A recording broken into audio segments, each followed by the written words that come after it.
Hello everyone, moving on. First make a ponytail, braid the tiny part of the hair from above and by the following process, take over the rest of the strands as shown in the video. Tie it up from below and it's done.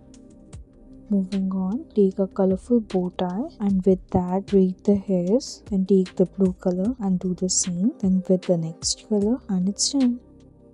Moving on, first make a ponytail below, then braid a small part of the hair from the front, then again from the side, the rest over hair from the middle, then tie together and it's done.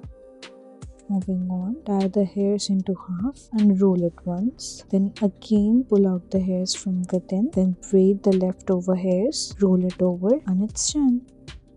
Moving on, first make a ponytail from below, roll over half of the part and braid the other half and then attach it and roll it and pin it and it's done. Moving on, take a bun hair garter, make a proper bun shown in the video and then give it a finishing look and it's done. Moving on, take some hairs from the side and tie together, then pull out the hairs from within. After doing it, tighten it up and then give it a finishing look, pin it up and it's done. Moving on, first make a ponytail, then again tie it with the half and put it inside and roll it over and apply pressure to it so that the mess is overlooked and it's done.